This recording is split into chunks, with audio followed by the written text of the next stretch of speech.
We don't have a Spotlight Company this week. Instead, I thought it might be valuable to sort of get a debrief of the events that happened last week. I think it's safe to say that last week was all AI's fault. And my expectation is that we should expect that to continue. I do expect at least 2 verticals announced on a weekly basis from here to the end of the year. Well, maybe not to the end of the year, but from here to the foreseeable future. We'll get into that after we get through our usual content. Let's start with the economic data from last week.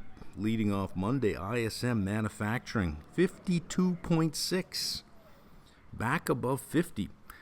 PMI reports that anything greater than 47 point, I love the way they word this, by the way, anything over 47.5, they don't say it's expansion, they word it like this: over time generally indicates expansion. Anything over 47.5 over time generally indicates. I mean, take a stand here.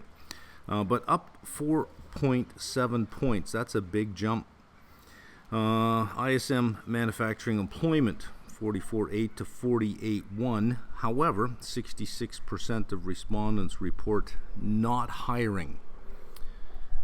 Our new orders, 57.1. That was a big jump, up from 47.4.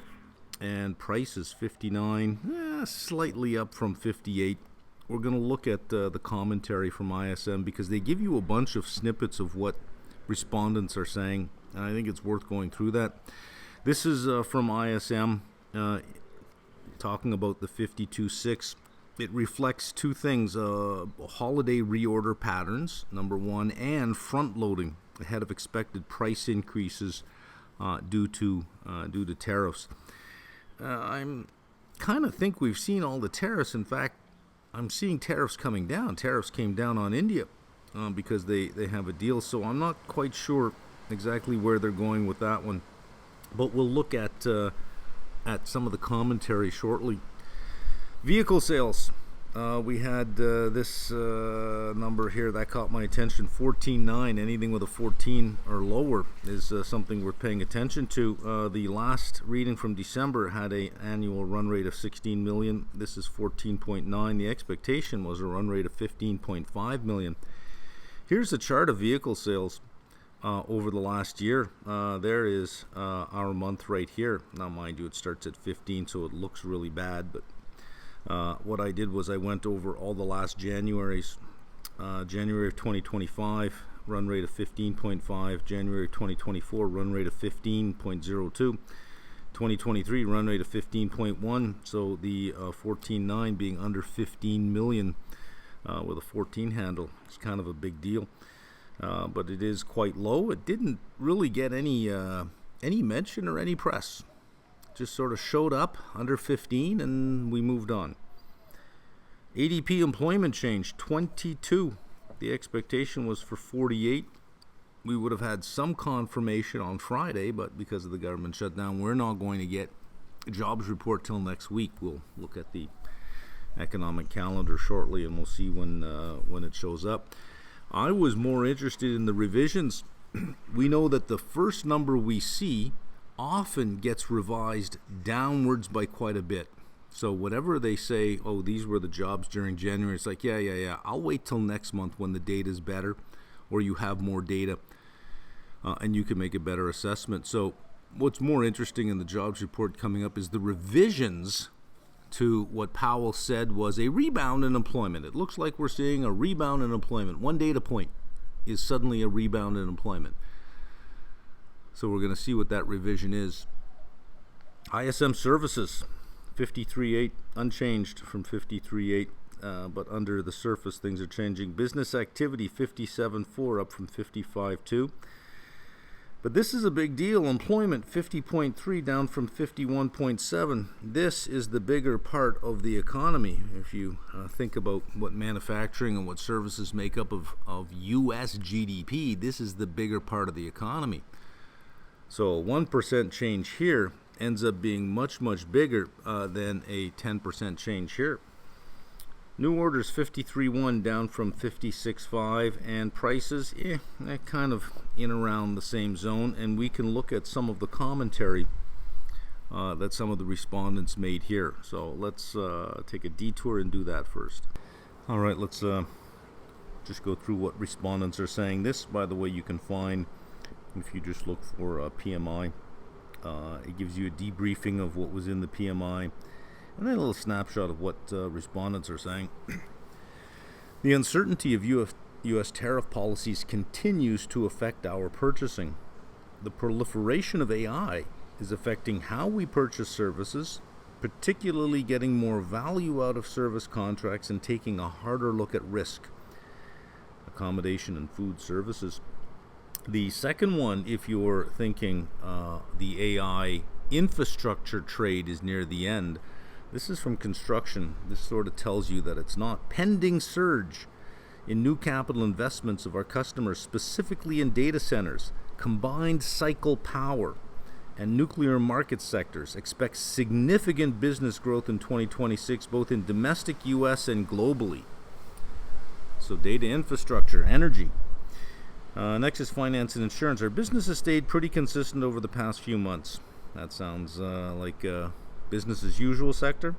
Healthcare and social assistance next. AI data center construction is expected to cause constraints in the IT market and availability. We're seeing that in memory and storage. We haven't seen delays on IT equipment yet, but we expect them in the coming months. Still slow but more optimistic. Management of companies and support services. Still slow but more optimistic. Well, you have to be optimistic. Other services. Overall business is slow coming out of the end of the year and holidays. Public admin. Supply chain is steady. Prices are leveling off. From retail trade, solid holiday performance across most units. January is even better. Consumers are still buying discretionary goods, so the consumer, we seem to think, is strong. AI trade and infrastructure still going. Look at that. Transportation and warehousing, typical slow start. Doesn't say slow. Typical slow start. A lot of busy activity quoting, reports and the like. Real detailed comment, eh? Utilities. Data centers are causing large spikes in requirements. Suppliers are challenged by capacity and tariffs. Therefore, this is both an exciting and challenging time in the industry. So you've had AI mentioned 3 particular times. In accommodation and food services, AI is affecting how we purchase. In construction, pending surge in capital investments, specifically in data centers. Healthcare and social assistance, AI data center construction expected to cause constraints, and utilities. It is everything. Let's go over to ISM manufacturing. We got a lot more negativity over here, and again, this is just from the same report from ISM. If you scroll down, you'll get to what respondents are saying. Hope has been the word of the year in transportation equipment industry. Unfortunately, all the hope in the world has not materialized into order activity in 2025 or the first half of 2026. Across the board, buyers continue to stand on the sidelines. As we enter 2026, every conversation revolves around hope that the second half of 2026 starts the turnaround. It's hard to set strategy on hope, but thanks to the uncertainty brought about by this administration, here we are. Not a Trump fan. Transportation equipment, hope.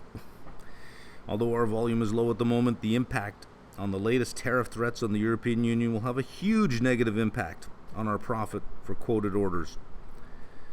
We will not be able to recover the increased tariffs in our current quotations. Machinery. Continued softness in the market, with December orders below average and buyers reluctant to spend despite beneficial tax policies in the U.S. Geopolitical tensions are fueling anti-American buyer sentiment and sales are being lost. That is from machinery. Another round of emotionally charged tariffs seem imminent. Emotionally charged tariffs. Changing the landscape once more. Movement of custom product out of China continues, but the progress is slow with no new qualifications required for transition materials and assemblies. That's from Computer and Electronic Products. Again, business conditions remain uncertain. Customers are cautious. Broad-based inflation continues. The Supreme Court tariff decision looms. From food, beverage, and tobacco, growing construction markets, data centers, and energy products are straining the contract labor availability. The trade tariff uncertainty is creating volatility in the supply chain. Food, beverage, and tobacco are saying it's straining contract labor availability because of growing construction markets. Interesting. Chemical products, a new year with new challenges. We are moving manufacturing from China to Mexico, which will now impose tariffs on parts made in China. Mexico. This push for more of a Mexican supply chain. For a more Mexican supply chain, and creates some short-term supply management concerns. Fabricated metal products, confused and uninformed trade policies continue to plague small companies, making long-term planning pointless. Companies are not making capital commitments beyond 30 days. A lot more negativity here. But this is the sector that feels the tariff policy more than the services side. Business conditions remain soft as we continue to miss sales, orders, and profits as a result of increased costs from tariffs, continued fallout from the government shutdown, and increased global uncertainty. Sounds like the administration being blamed again. Miscellaneous manufacturing, they don't want to be named. Just call us miscellaneous. This last one's from apparel, leather, and applied products. Business trends moving into 2026 feature many of the headwinds from the third and fourth quarter of 2025. While the plane has steadied, there continues to be uncertainty and added costs through our global operations. Tariff impacts on our financial performance last year cannot be overstated, and we had a much smaller EBITDA than previous years. While other inflationary pressures continue to hit the business, tariffs and product costs played a larger role. This year we will continue our multi-country sourcing approach to manufacture and import products from more tariff-friendly countries outside of China. Interesting that they're not saying this year we will reshore as much into America as we possibly can. This job is not coming back to America. They are going from China to, we'll find some other place to import it from, but we're not bringing it back here. But as we know, nothing is guaranteed with the current administration. I don't know if a truer sentence can ever be spoken. Nothing is guaranteed, even if you get an agreement. The paper it's written on is probably worth more than the signatures on it. We have trimmed costs everywhere inside the business, including on labor and conferences, and reduced our revenue forecast to a much more achievable mark. We're prepared to battle through the year for higher profitability. Manufacturing is not having a good time. Services are blaming AI. Okay, Challenger job cuts. 108,000. That was followed up by initial jobless claims. Expectation was for 212. The week before was 209, came in at 231. That is an increase of 10.5%. Continuing jobless claims up 25,000. The 4-week average up about 6,000. JOLTS, last reading was 6.9 million. The expectation was an increase in job openings to 7.2. It went the other way. It said nope. And the quits rate was flat. This started a beautiful rally in ZQ, which went into the evening as well, and then sort of pulled back a little bit on Friday. But I had 600 contracts, as you know, and I eliminated 27 of them. So now I have 573 contracts. That is a 4.5% decrease in my position. I wanted 500, but the market just kept pricing out basis point after basis point after basis point. So I I rage traded another 100 contracts, saying, fine, I'll take it. And now I'm just bleeding some of that off. But that started a nice rally in ZQ, and I think, given what Warsh is going to do, and we'll talk a little bit about that coming up, what he wants to do on the long end versus the short end, meaning the balance sheet versus the overnight rate, and where I think the job market is going, ZQ should be pricing in many more cuts than it is right now. I think it is, again, I've said this before, I'll say it again, probably the most mispriced security of the year, ZQ. Let's stick with Challenger job cuts. One could argue that, well, maybe January is always elevated. So I looked at the last 5 years of Januaries. We have 108 this year. Last year was 49. The year before, 82. 23 was 103, almost the same as the 108. And hey, the market was beautiful, 23, 24, 25. So, 22, 19.1, 21, 79.6. And the first quarter usually contains the most layoffs. So if we look in 2023, there's January, February, March, and then it declines for the end of the year. Here's January, February, March for 2024, then it declines. Here's January, February, March. A lot of government jobs here, and then it declines. So we can't really read too much into this. However, Challenger report says this is the highest January since 2009. If we didn't have the backdrop of AI and we didn't have all of these new verticals being announced that are going to be new job killers, they may not be existing job killers. The company may not say, oh, we're getting rid of some people because of this. They may say this allows us to increase our output without having to find people. So you know what? We don't need all those job postings. That would be consistent with what Jolts has said. Let's not get rid of anybody, but we don't really need to hire anybody. It's the junior employees, the entry-level employees that are getting hit the hardest on that. So with AI, there are sort of two sides to this: labor constrained and demand constrained. If you're a company that's labor constrained, AI allows you to fill that gap without having to hire people. So it takes the pressure off, because you could say we could do things now that we couldn't do before because we didn't have the people. If you are demand constrained, this is where the job losses are going to happen, because if you increase your output, well, you're not going to sell anymore. You're demand constrained. So you are producing to demand. So what you can say is, well, the way we get higher profitability is with managing our headcount. So that's where the layoffs will happen, in industries where they are demand constrained. No hiring will happen in those industries. That'll be layoffs. And in the other industries that are supply constrained, AI will take care of that. Except where AI cannot do anything. There, you're looking at jobs that actually require physical feet from a human being. So construction is a sort of a good one. You will hear planes in the background. We have happy tourists that are coming into Costa Rica. I do this outside, and the landing strip towards the airport is about 10 miles out from my house. So you see a plane coming in with a bunch of happy tourists, half of which will be ripped off by the cab drivers immediately outside the airport. Taxi, taxi, taxi. They will massively overpay for that one. We'll look at Challenger in a little while.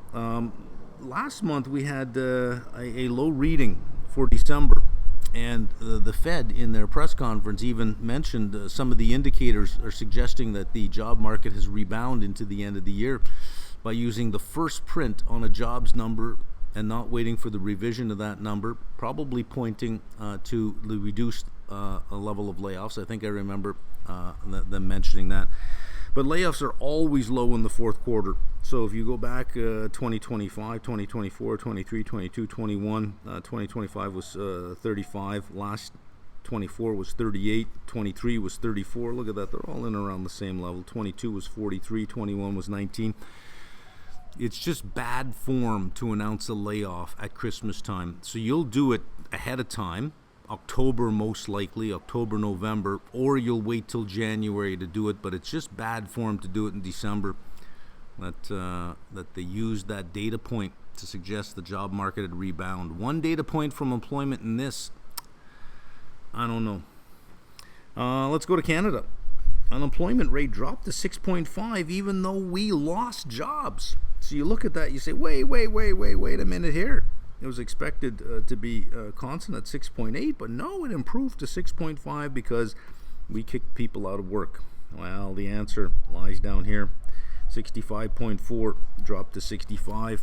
Some people simply just left the labor force, and they are not counted as unemployed if they're not in the labor force. That's what the participation rate measures.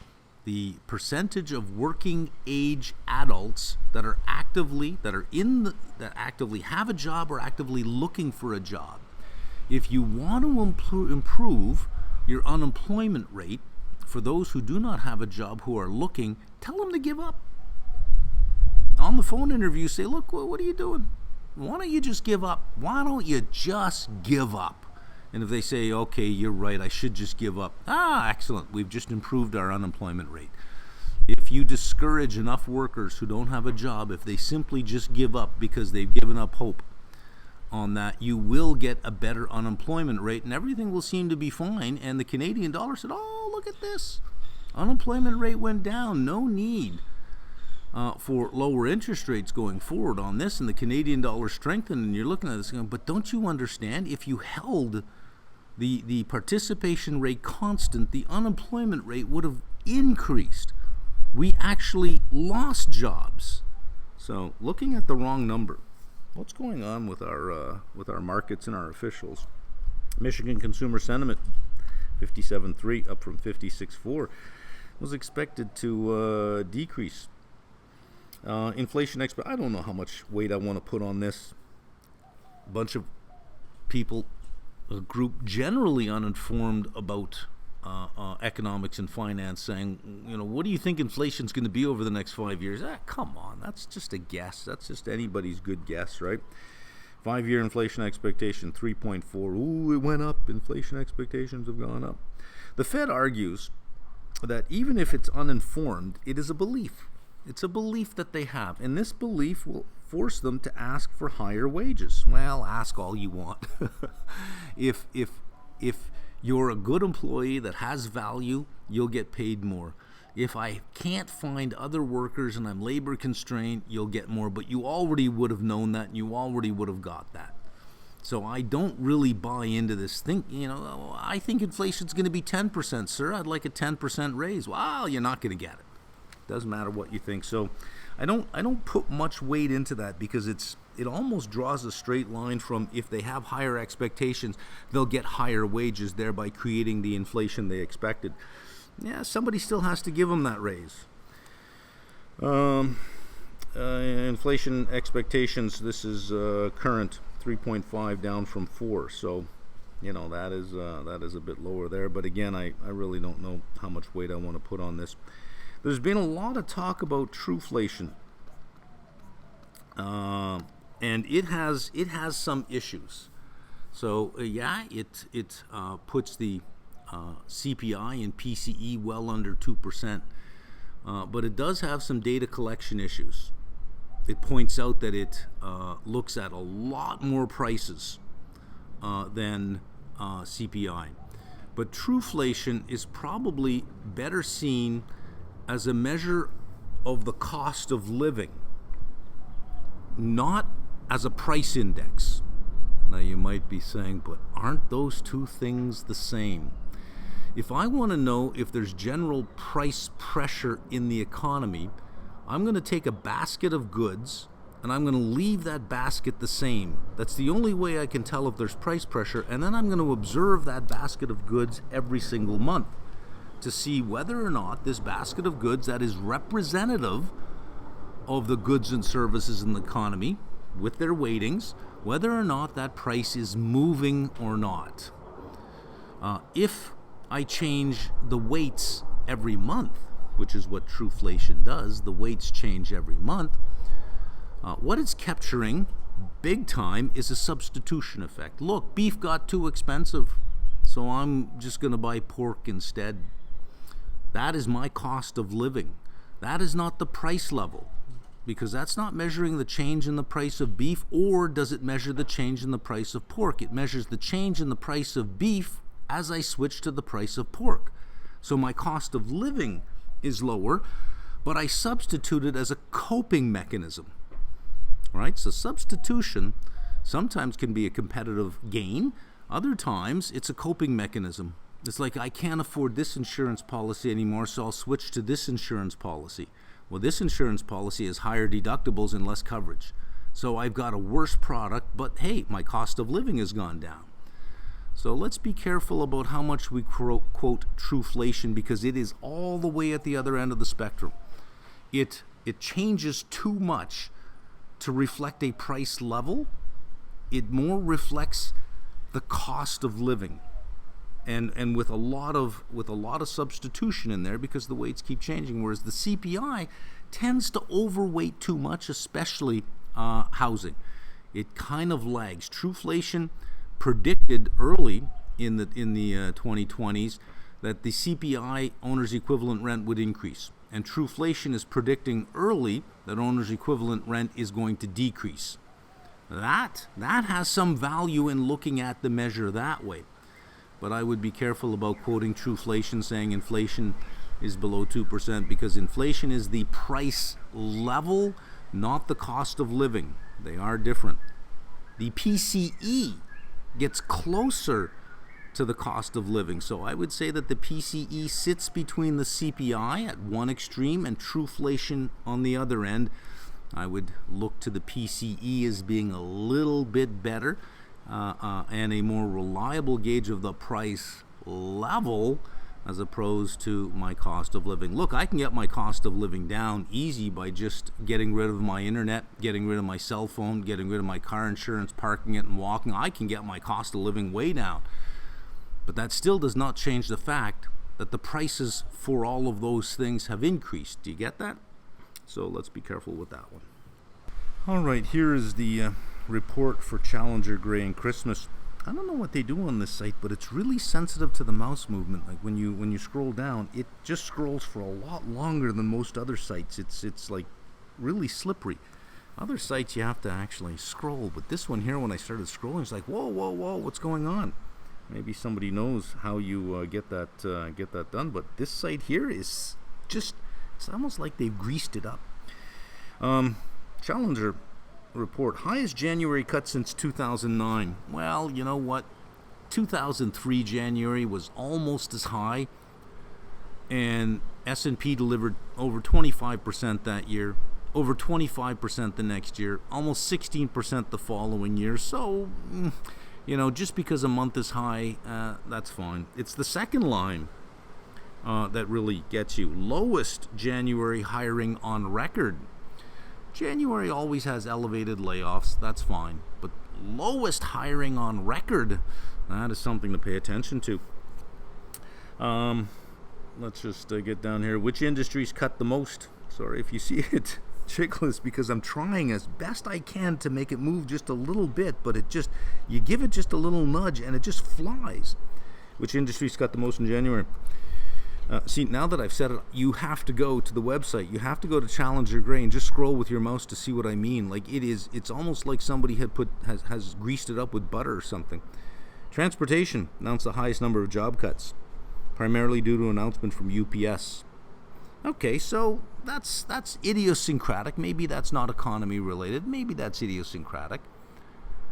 But somebody had to pick up the business from UPS. So if UPS was saying, well, we're going to get rid of these people because of this, there would have been job hiring announcements saying, well, we need to hire people because of this, because they're getting the business. But again, you go back up here, lowest January hiring on record.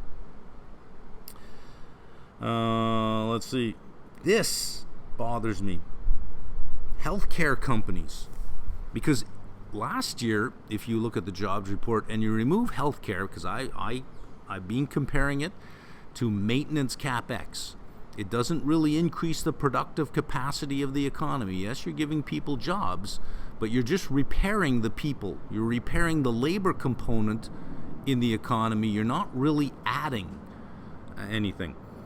Healthcare companies and health product manufacturers, including hospitals, announced 17,000 job cuts in January, the most for the industry since April 2020. Well, that's a problem, because if healthcare has been the source of most of your job creation throughout the year, and they're starting to lay off now, well, the job numbers are going to start to get pretty bad. Chemical manufacturers announced 4,000 job cuts. Media, 510. News, which is a subset of media, include broadcast, digital, print, has announced 65 job cuts in January. Why even 65? Why even mention it? This is important. Why are companies cutting? Contract loss. Let all the reasons for job cuts 30,000. Contract loss, well, you can point to UPS and USPS. Market and economic conditions, 28,000. Restructuring for 20,000. Closings, 12,000. AI was cited for 7,624. 7% of total cuts for the month.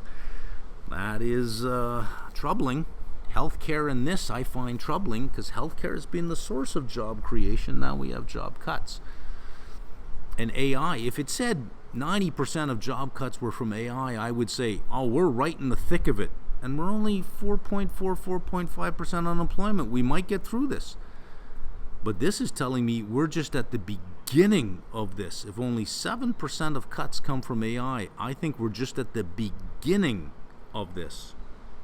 Tariffs were cited for 294 job cuts in January after causing 8,000 in 2025. Hiring plans in January. Employers announced 5,300 hiring plans, the lowest total for the month since Challenger began tracking hiring plans in 2009. Prior to last month's total, 2023 saw the lowest January total for hiring with 5,376. Well, January also had almost the same amount of layoffs and very low hiring, and the year went on to be a great year, followed by another great year, followed by another great year.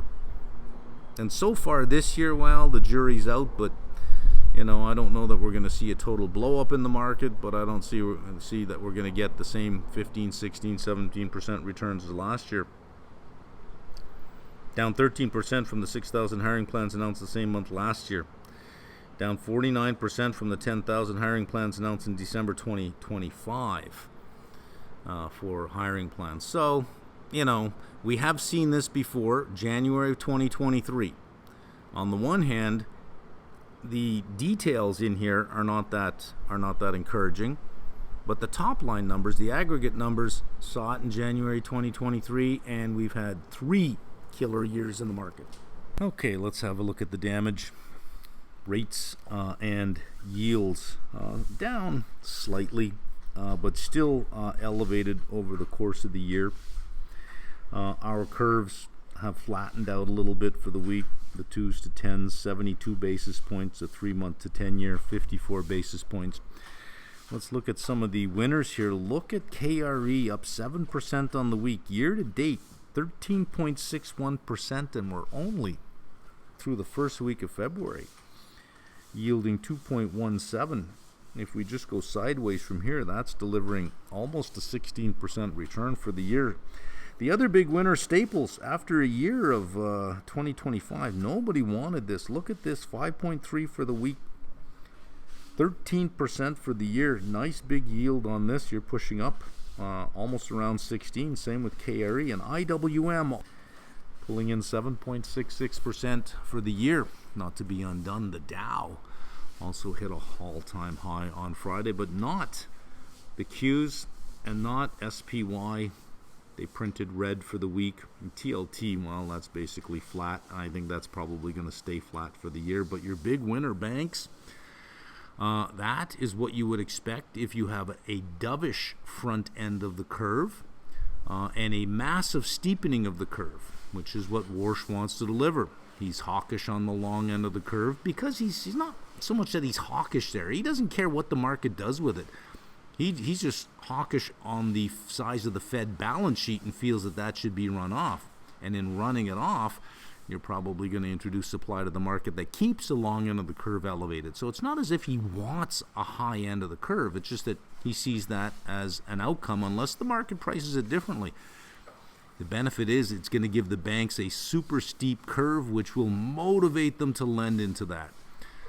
If nothing more, if you give them a 200 to 250 basis point 3-month to 10-year curve, they will more than gladly hold 10-year treasuries for 250 basis points. That's way bigger than most net income margins that banks achieve anyways. Run for safety. That's what last week was about. I'm going to update my forecast for the end of the year because of Warsh. And this is what you have to do. I find it useless to update my belief just because prices change. So if I think that ZQ is going to be a certain level at the end of the year and the market disagrees, I don't change my mind just because the market disagrees. I just suggest the market is wrong. If I go through my analysis again and I say, no, everything I'm doing, I checked all my assumptions, I checked everything, no, I believe in my position. Just because the price is changing, I'm not going to get squeezed out just because the market is mostly wrong. But when a fundamental thing happens, now that we know that Warsh is going to be in there and we look at what Warsh has done in the past and what he says and what he believes, I have to update my priors and change my forecast based on new information. I encourage everyone to do that. Change your forecasts based on new information, not just the changing of price. So, by the end of the year, 2.5 to 2.75. I don't think he'll stop at 3. I think he'll go a little further than 3 because he does want to reduce the size of the balance sheet. To get that done, you're going to need to get that to get the short rate lower. Plus, I believe that to lower the balance sheet, there is going to be an accord with the Treasury that the Fed is not simply just going to sell its treasuries into the market. It will swap with the Treasury. I'll explain how they're going to get that done, so that because the Treasury can't just print money, but they can issue, and I'll explain how they would do that. October ZQ, I'm thinking I'll get 3 within the October ZQ, gets me to 97.11. I think I get 2 by the end of June. Warsh's first meeting will be 50 basis points lower than we are today. I think we get 1 more out of the Powell Fed, and I think we get, if we get 1 out of the Powell Fed, I think we get 1 out of Warsh out of the gate. We don't get 1 out of Powell, I think we get 2 out of the gate, and then we'll get probably 1 at the very next meeting, and then we'll see. The base case is 3. I'm saying that's my minimum, but I'm going to go with 3. January ZQ, 4. This gets us past the last 2 meetings of the year to 97.36. So unless the economy really falls apart quickly, I'll probably, once I get my ZQ back above water, probably roll it into the May 2027 contract. I think the 10-year will probably stay where it is. I thought 3 to 3.5, but we're not going to have... We have a principled person in here, by the way. This is not a Trump lackey. This is a principled person. They have resigned in the past from a prestigious position because they disagreed with everybody. And he said, well, I can't go along. I'm not going to get along or go along to get along. I can't agree with this. So he resigned. Youngest person ever appointed to a Fed governor. Stanford, Harvard pedigree. And principled enough to say, no, I resign. So I think he's probably going to keep it here, the 4.25 to 4.5. If it's going to go lower, that's going to be Bessent's job. Bessent wants it at 3% by the end of 2028. If it's going to go lower than this, that's his job, but I don't see it as the Fed's job anymore. Steep curves, 2-year to 10-year, 175 to 200, and the 3-month 150 to 175 by the end of the year. And you do have to give the bank something to convince them to hold on to treasuries. And it's treasuries, specifically treasuries, not T-bills, treasuries. That's going to be important when we get to discussing rolling off the balance sheet. And could we get a repeat of 2019 where the Fed was shrinking the balance sheet and it caused funding issues in the overnight market, and overnight funding spiked. SOFR went from 2.3 to close that day at 5.5. Intraday, it hit as high as 10. The effective federal funds rate went 5 points out of its bounds, but it did spike intraday. That's a big worry, especially with 573 ZQ contracts, is what if you get an issue in the funding market because you're running off the balance sheet too quickly? Well, it's a matter of historical record now, and there were some things that happened at that particular time. One of them was a big issue of treasuries that had to be met, along with corporate filing at the same time. And the basis trade was really popular at that time. I think that can all be avoided this time, and I'll explain on the next screen how. But this is sort of where I am at the end of the year. I still think our R is coming down, but I don't see any reason to be in TLT. I did close that position in December, took the loss, and I'm out of TLT. I'm in long-term bonds that mature in 2041 and 2048, but they will be pulled to par. They're all zero coupon bonds. The 2048s are low coupon bonds. They will be pulled to par over time. I will get that money in the future, so I'm not too concerned. The only risk I have in those is if inflation runs higher than the expectation that's built into the nominal rate. And I bought these at very high yields. And the currency. I mean, if the U.S. dollar is worth nothing in 2041, then yeah, I lose on that one. Let's look at where ZQ is. It's pricing in 56 basis points of cuts. I think you get that by June.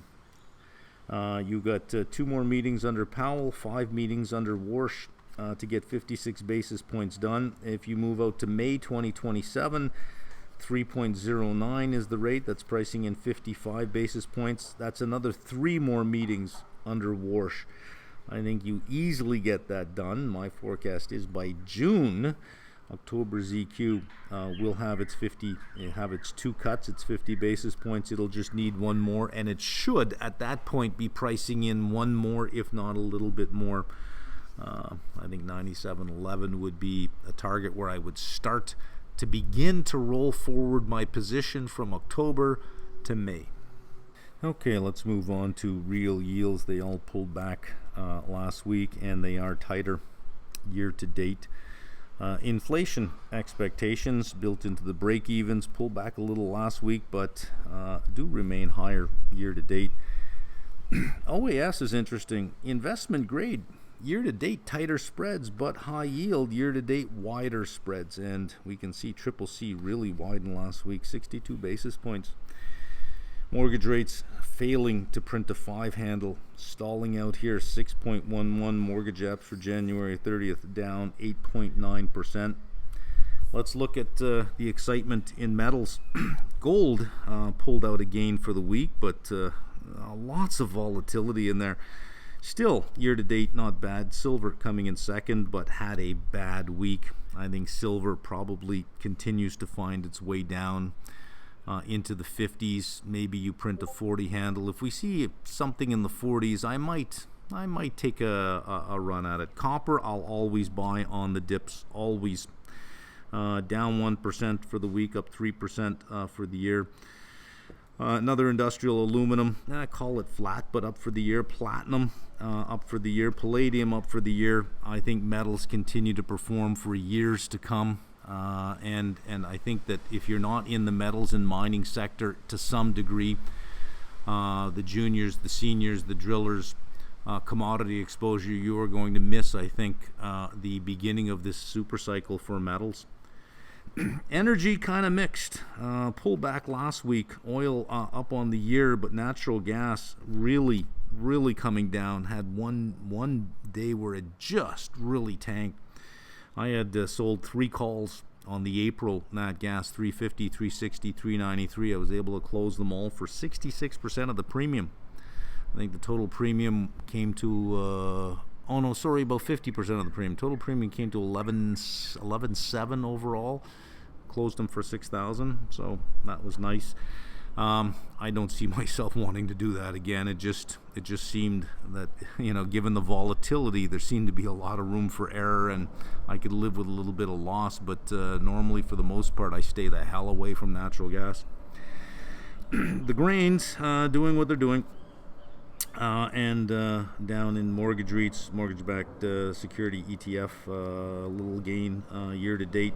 Agencies, the bigger winner here, 6.72, combined with their 12.5% dividend for the year. If they stayed flat here, you're looking at about 20%.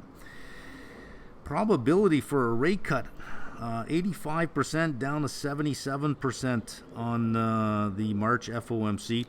Let's see what happens this week when we get the jobs report. And I hope I really do hope the market pays attention to the revision, because the first number all through 2025 has always been wrong to the upside. I shouldn't say wrong, but revised downwards when we see the first print. That had we had the revised number first, we wouldn't have had the market reactions we had.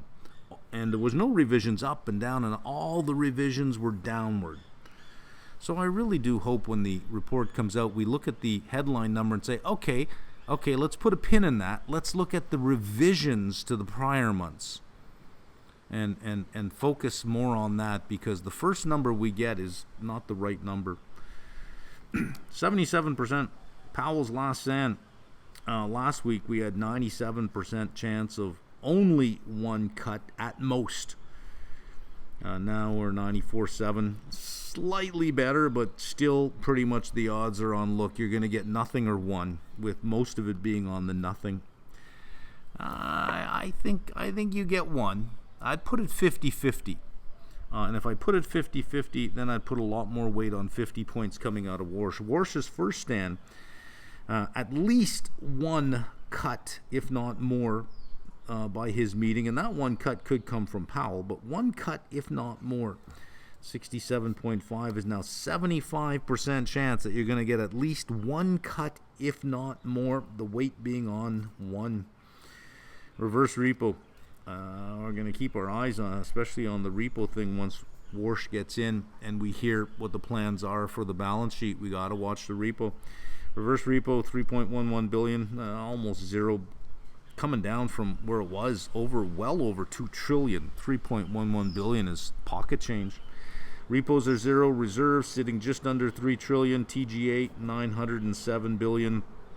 This is going to obviously come down under Warsh. The SOMA, $6.2 trillion of securities in there. U.S. notes and bonds make up 3.59, agency MBS 2 million, and then I just didn't count the T-bills and all that. T-bills aren't important. I think he'll probably target a runoff somewhere between 50 to 60 billion a month, which brings up the question: are we going to get a repeat of 2019? What happened in 2019, in September of 2019, is you had corporate taxes that came due. You'll still have that this September. I mean, that's predictable.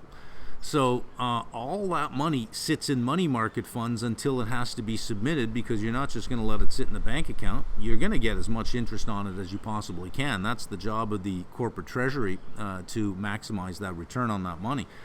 So it's going to be sitting in money market funds, and then it's going to just disappear overnight, because it has to be sent to the Treasury. So you're going to have corporate remittances, and we have record earnings out there. So it's going to be larger this year than it was in 2019, but that can be anticipated.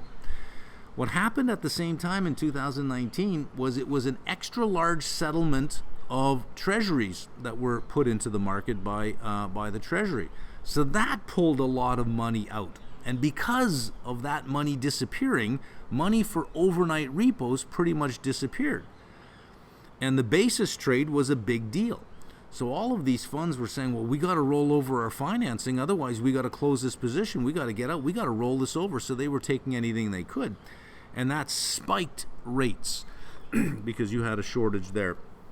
So how do you make sure that doesn't happen? Well, you can anticipate corporate collections. The Treasury does not have to issue anything on the long end. The Treasury can starve the long end of the curve.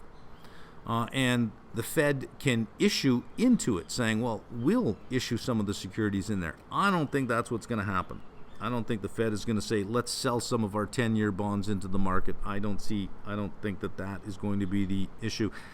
I think they're going to starve the long end of the market so that the long end of the curve doesn't elevate. Because there'll be a shortage of bonds on the long end, so they'll be well bid because there won't be that many. What is going to more than likely happen is the Treasury, in issuing T-bills, will say, well, we need to raise $60 billion. Let's sell $65 billion. and they'll take $5 billion and give $5 billion of T-bills to the Fed, and in exchange they'll take back U.S. Treasuries and they'll retire them. So whichever ones are closest to maturity are the ones that will be closest to their par value. They'll start doing that on a weekly basis, $5 billion, $10 billion a week. They'll overissue on the T-bill, and they'll retire the longer bond, maybe even the more expensive coupon bond. Whatever your most expensive bond is, let's retire that, and we'll give you T-bills. Maybe they retire it at par so that the Fed doesn't have to take a loss on anything. So those bonds will never hit the market, and you'll get a T-bill issuance. So if we think about our yield curve like this, and this is sort of what it looks like right now, we have a slight upward sloping curve. If you favor issuance over here and you drive this rate down to get a curve that looks like this, you are lowering your funding costs. You can probably get that down 100, 150, 175, 200 basis points.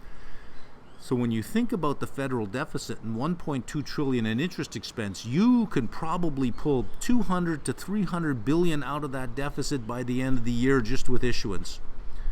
So if you can do that over a period of another 3 years, you can shrink the deficit just from interest expense alone by $600 billion. And you starve the long end of the curve of issuance. So that's probably what is most likely going to be done, is the Treasury will overissue in the T-bill market, use the excess funds to use some of the T-bills to give to the Fed, or use the excess funds. Sorry, I said swap them. Issue $65 billion, raise the cash, take the $5 billion in cash, give it to the Fed, which will then return bonds. Keep in mind, at the end of the year, the Fed sends all of its profits to the Treasury. If you do that, you can avoid a 2019 repeat. Just because you're shrinking the balance sheet and moving to a scarce reserves regime does not necessarily imply that you're going to stress that market. Only if you saturate that market and you pull a lot of money out of the money market funds. But money market funds now have way more money than they did in 2019. Okay, let's see what sits in our economic calendar for the week. We've got right out of the gate Monday, Mexico. We have inflation information. We got a lot of Fed speak on Monday. Waller, Mirren, Bostic, and Mirren again, in case you didn't hear him the first time. On Tuesday, retail sales. Then you have the employment cost index, the ECI, some export and import prices. Let's keep going. More speak here, Hammock and Logan. Wednesday, there is our non-farm payrolls from January, so we have that to look forward to. We do have a backdrop of some 80 S&P companies reporting this week as well. There is Bowman.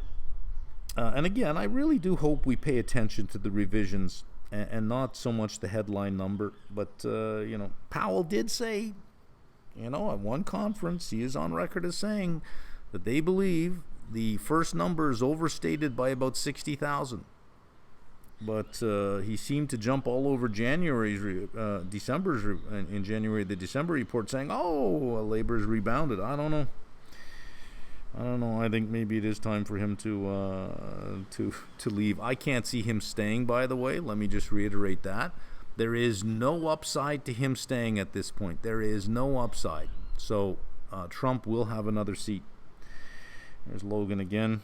We have existing home sales on Thursday. We have initial jobless claims. We had 231 previous. Consensus 235. I look at these consensus numbers sometimes, and I look at analyst numbers, and I think, are you changing your number only because the numbers are changing and not because your analysis of the supply and demand fundamentals are changing? It's sort of like analysts that keep raising their target price for gold as the price of gold keeps going up.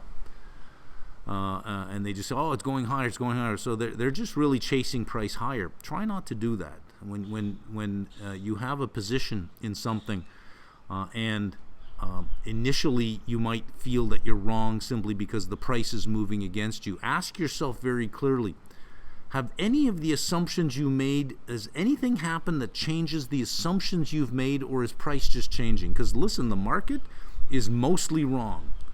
I call prices the stupidity of the crowd, not the wisdom of the crowd. Prices reflect the stupidity of the crowd. So don't get pushed around just because prices are changing. Here we are, consensus 235. I wonder, are you just clustering around the last number? So is this a time series where your drift component is 0 and t plus 1 equals t? You know, the observation for next period, this period's observation is my next guess for next period. 235. Existing home sales. What else do we have? 30-year bond auction at 1.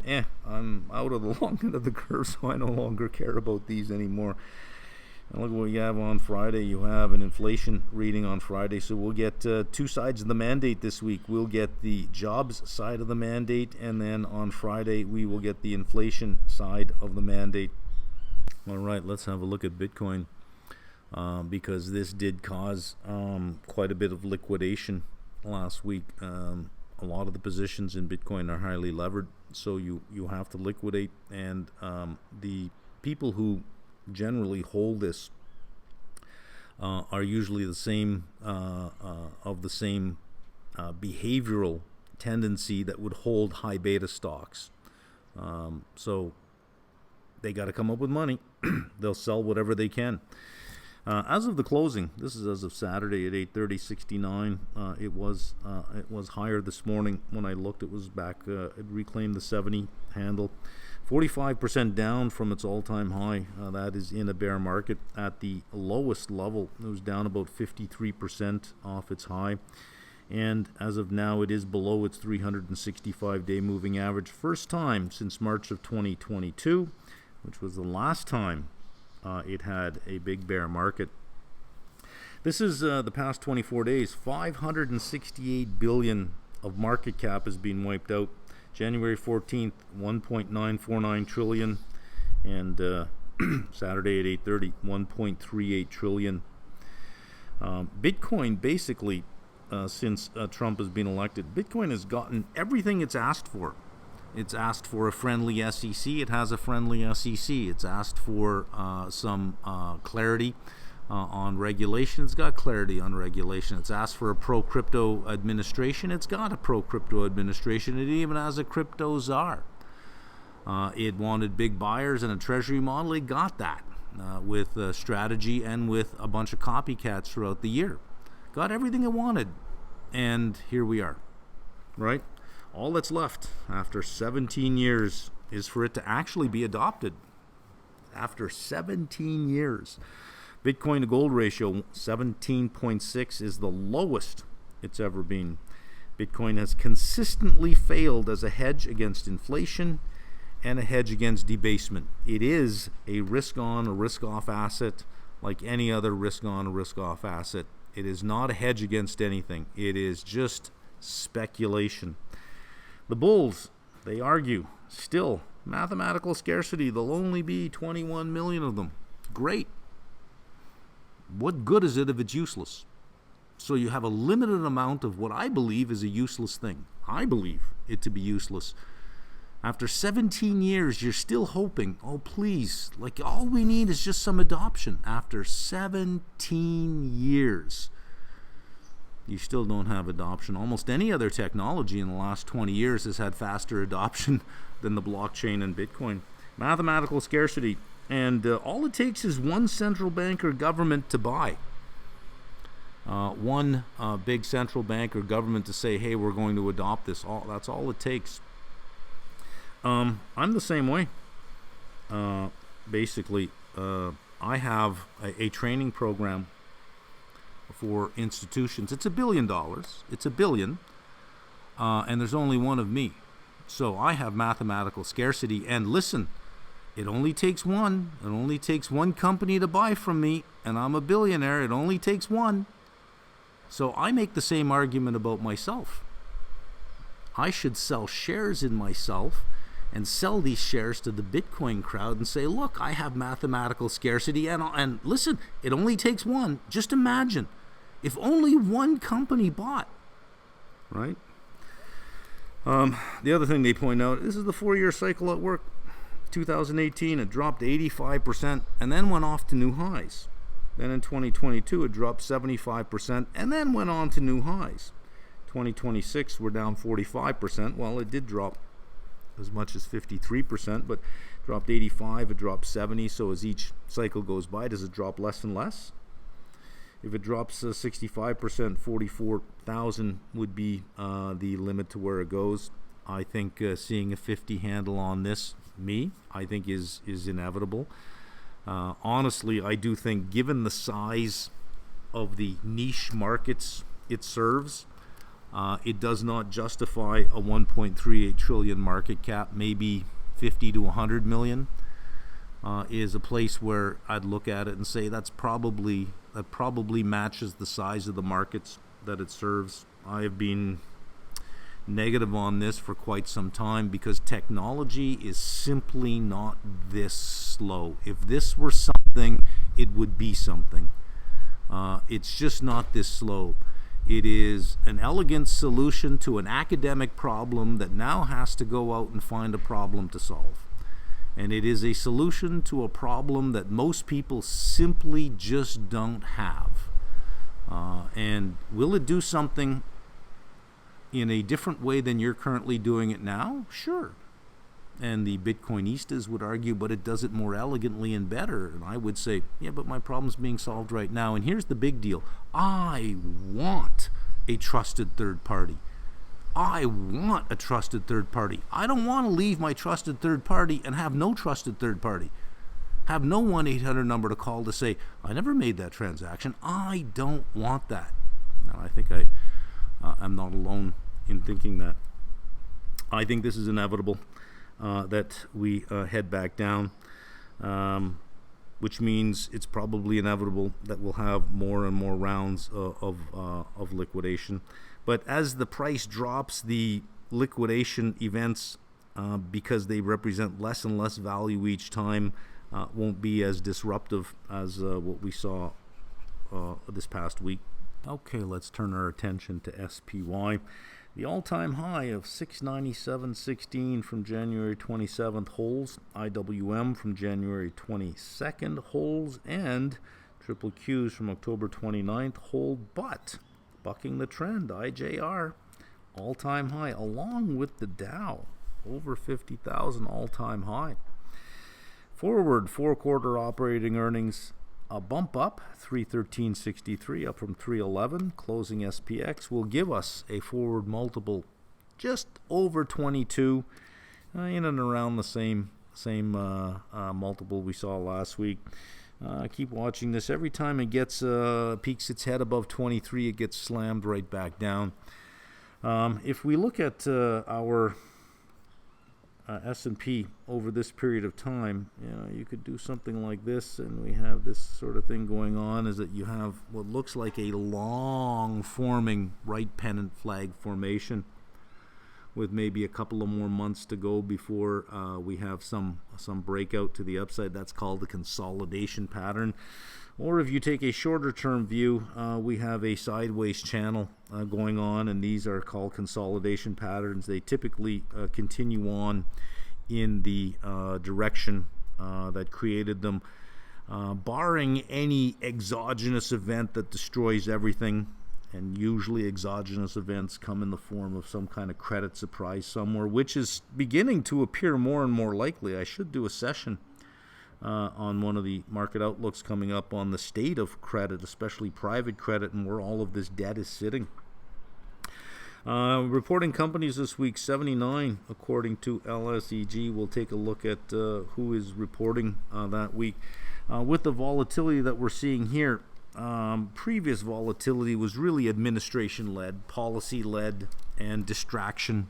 A lot of distraction policy is that if you start paying attention to too much of the headlines that the administration doesn't want you paying attention to, they seem to do some crazy shit somewhere else, so that suddenly takes all the oxygen out of the room. Word to the market here, the Epstein files don't seem like they're going away. And so I think if the administration wants to get their attention, the market's attention off that, look for some crazy shit to happen. But I think the big volatility events going forward are going to be AI related. Last week, with the introduction of some verticals, these are things that sit on what are called the application layer. We'll have a look at that shortly. But these are verticals that go after a particular segment, so that it runs on the LLM. The LLM is like the operating system, and you have this application that is either focused on education, focused on software development, focused on game development, focused on legal, focused on health. There's a whole bunch of them, and they've really started to proliferate more in the last couple of months. I do expect that to continue, and the ones that have been announced so far have done a great job of just taking 20, 30, 40% off the price of some stocks almost overnight. I do expect that to continue. So I asked DeepThink to give me, based on the verticals that the LLMs have gone after so far, have a look at the characteristics. Is there anything that you can see in the characteristics of cluster, and from that forecast what the next verticals are most likely to be? Because if we know that on Wednesday Gemini is going to introduce something in this particular market sector, we can at least make sure we're out of that one first, because the market just reacts first and then thinks about it later. So we're going to spend some time looking at the carnage last week in software and ask, was anything thrown out fairly, and was anything thrown out unfairly? Let's have a look at who's doing earnings, and then we'll debrief what happened last week. All right, let's see which S&P 500 components are reporting this week. I have a few of them that are reporting. We have Lowe's on Monday. This is before the bell. Lowe's and McDonald's on semi after the bell. Careful with the tech sector. Even when they have great earnings, they seem to just get punished.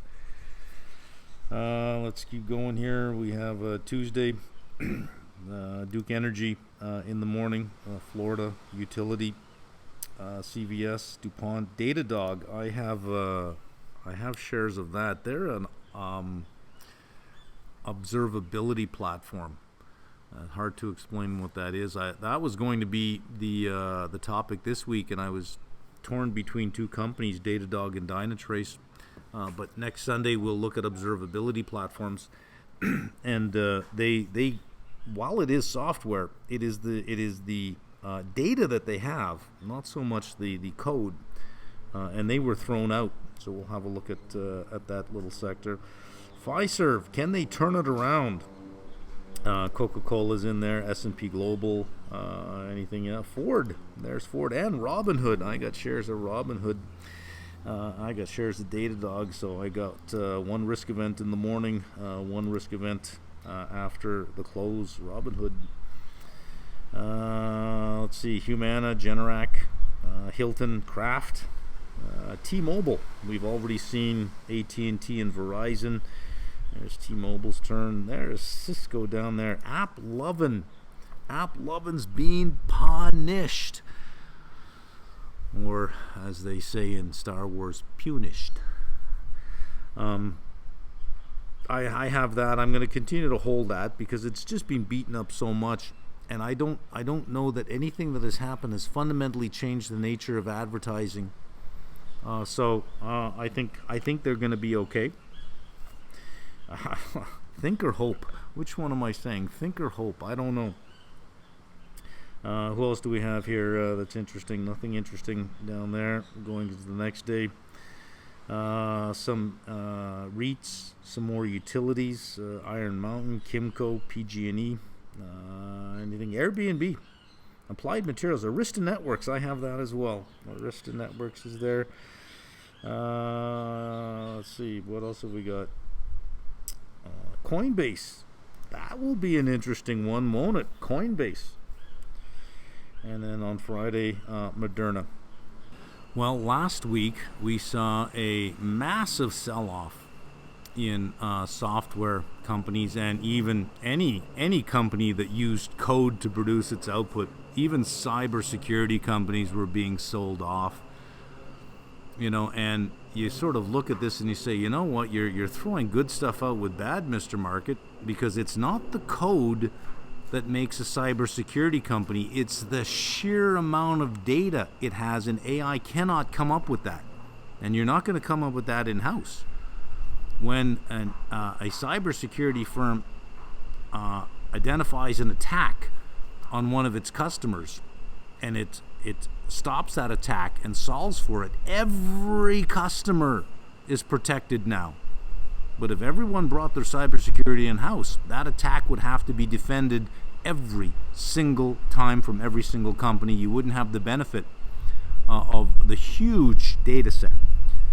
So Palo Alto, CrowdStrike, Snowflake, Fortinet, they all, well, not so much Fortinet hold its ground, but they all got sold off significantly. I think it's just a massive buying opportunity. So I asked the AIs, and I'll just share with you one output. I gave it the scenario, and I asked it to sort of evaluate it. Let's have a look at the prompt, because everything is in the prompt, right?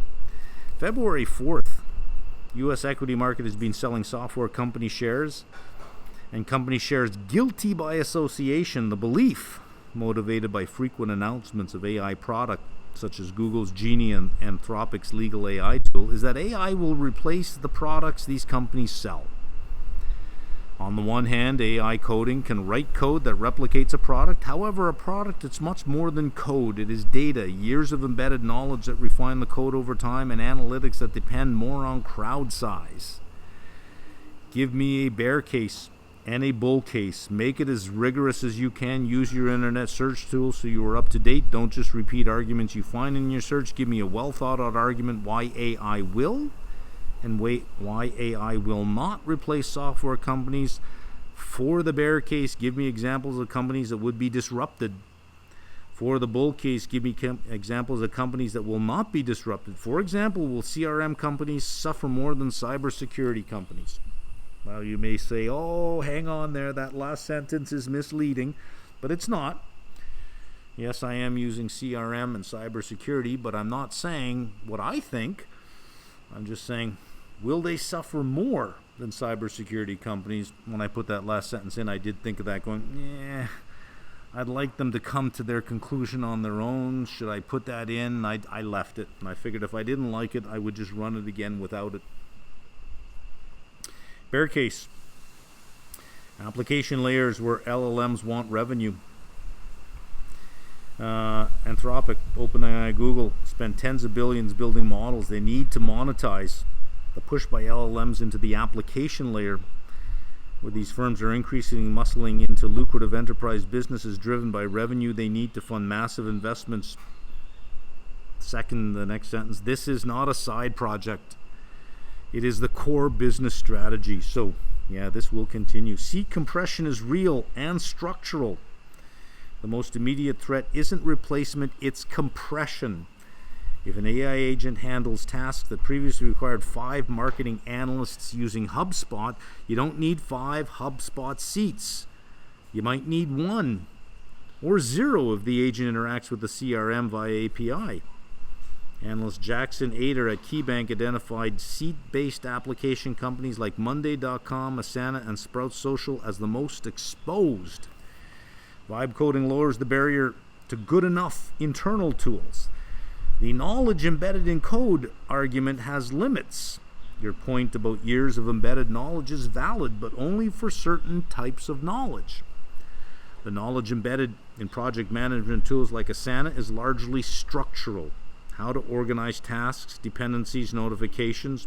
And I would agree with that if your software is relying mostly on largely workflows or is largely structural, yeah, that can be replicated.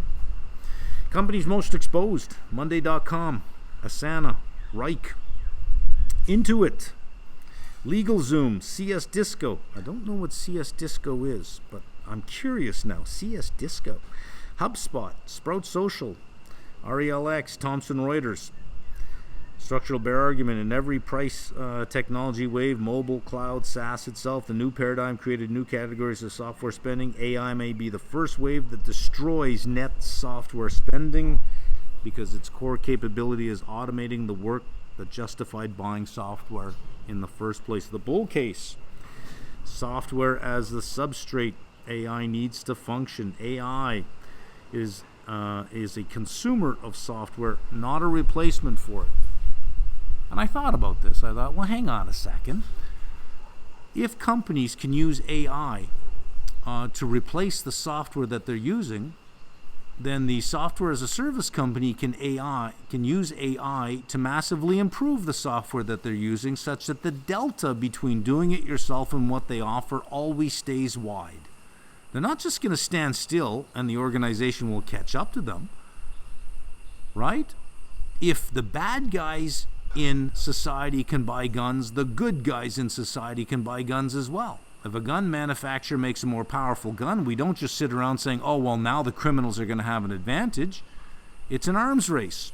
So if the companies can start using the AI saying, hey, we can get this done, the provider of the software, which has much more experience across a bunch of different customers, can use it even better. However, I do agree with the statement up here about seat compression. At the margin, this will take revenue away. Now, you can take revenue away but keep profitability if you can increase margins. If the software companies say, but we can use AI to lower our head count as well and maintain the delta between what you can do and what we know, such that our profitability may be the same. However, the growth, I believe, is probably lower, if not flat to negative going forward, because if you are going to lower your pricing, if you are going to have seat compression, your revenues are going to drop, even if you can maintain margins or at least protect profitability. Let's get back here. AI is a consumer software, not a replacement for it. Data moats are real, but only certain kinds. Multi-tenant behavior data at scale, that is cybersecurity. Is not a matter of what you experience. It's what you didn't experience because another customer I had experienced it first. Now you don't have to experience it because I have that knowledge and I'm going to extend it for you. Regulatory compliance data. Workiva, which manages SEC filings and ESG reporting, has accumulated years of auditor-validated data structures, filing templates, and compliance workflows. An LLM can draft an SEC filing, but it cannot certify it. The chain of custody matters. Transactional data at the system of record level. SAP and Oracle ERP systems don't just store data, they are the authorized record of a company's financial state. No CIO will let an AI agent write directly to their general ledger without going through the ERP. Switching costs in enterprise are measured in years, not months. AI increases the attack surface, which is a tailwind for security. The vibe coding kills SaaS narrative ignores maintenance. Building software is perhaps 20% of the total cost of ownership. The remaining 80% is maintenance, patching, scaling, compliance, integrations, and support, of which these publicly traded software companies have years of experience and have seen almost every condition and situation based on the number of customers they had. You, if you do it yourself, would have to experience it all yourself. The learning curve that you would have to descend of, oh, this doesn't work, that doesn't work. Meanwhile, the SaaS company said, well, we could have told you that. A group of customers tried that. Didn't work, right? Companies least exposed: CrowdStrike, Palo Alto Networks, Fortinet. Cybersecurity, I said that all last week. Why is cybersecurity being thrown out? Why? Because the market is mostly stupid. The market is mostly wrong. The other side of it is, with the rise of passive investing, you're just throwing out your ETF, and you're throwing out everything in your ETF, including the good stuff. So that's where alpha's made. SAP and Oracle. By the way, last week I did buy CrowdStrike, I did buy Palo Alto, I did buy Fortinet, I did buy Oracle. This is before all of this was done, just with some common sense and some thinking. Viva Systems, I don't know what that is. Life Sciences, CRM, and Regulatory. When I read that, I go, that's why I don't know it. I just stay away from that sector altogether. Datadog, Dynatrace, I own both. Observability, as AI agents proliferate, monitoring and debugging them creates more demand for observability, not less. Palantir. I did buy some Palantir. Its value is not in code, but in deeply embedded deployments within intelligence agencies and defense organizations to classify data. No LLM will get a security clearance. Look at that, right? The synthesis, a spectrum, not a binary. And where a software company sits in the vulnerability spectrum depends on its product. Is the product a system of record or a system of engagement? System of record is better to have. Does the product's value increase with more customers? Network effects, that's cybersecurity. CrowdStrike right there. Does AI increase or decrease demand for what the product does? Cybersecurity demand goes up with AI adoption. So cybersecurity was one of my best bets for 2025. That if I had to be in a coma for 5 years, put it all in copper, put it in utilities, and put it in cybersecurity, and don't sell my REITs. Today, even more. I'd put even more in cybersecurity, copper, utilities, and don't sell my REITs.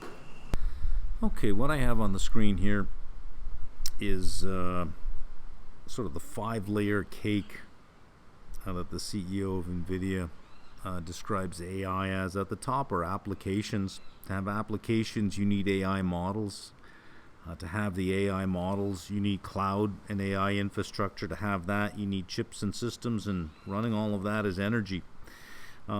From cloud and infrastructure on down, this is very CapEx dependent, and we've seen the hyperscalers come out and just blow us away with the amount of CapEx they're going to have. Just the hyperscalers have announced $660 billion of CapEx for 2026. So that is a green light for investment in these lower levels.